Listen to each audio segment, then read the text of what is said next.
The glory that covered Sabina had started to fade.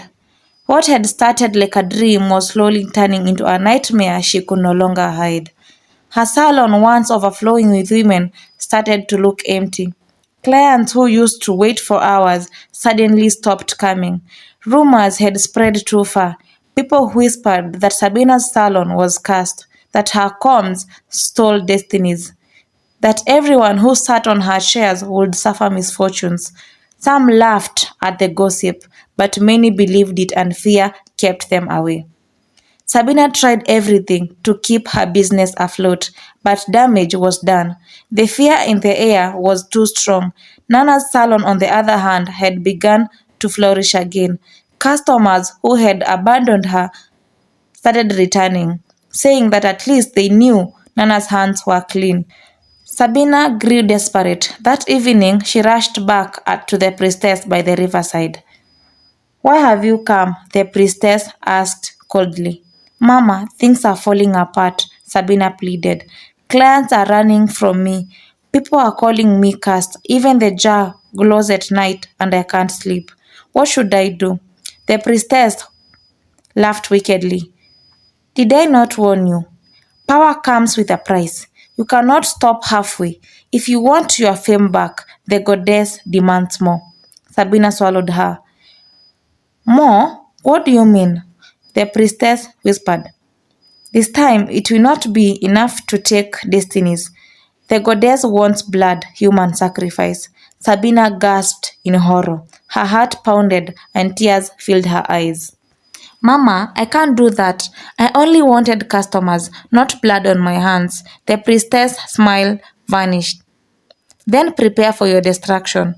If you cannot feed the goddess will feed on you," the priestess said in a sharp voice. Terrified, Sabina rushed out of the hut. For the first time, she realized there was no victory in darkness. The very thing she thought would save her now was the same thing hunting her down.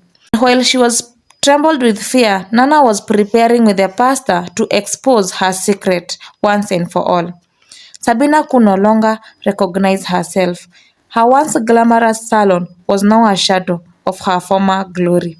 Empty chairs, dust gathering on the shelves, and her employees quietly resigned one by one. The jar which had once been her pride had now become her torture. She fell to her knees trembling. "God, please forgive me. I didn't know it would come to this." The next day, the entire community gathered outside her salon. Nana had finally spoken up. With the pastor by her side, she told the people everything that she had discovered: the misfortunes of Sabina's customers, the rumors of the witchcraft. People murmured in anger. Mothers cried about their daughters who had fallen sick. Husbands pointed fingers, shouted that Sabina had destroyed families. When Sabina arrived, the crowd surrounded her. "Confess," they shouted. "Tell us what you've done." "Please forgive me. I only wanted to escape poverty. I didn't know it would come to this. I didn't know it would destroy me like this." She confessed everything. How she sacrificed the destiny of innocent women for fame.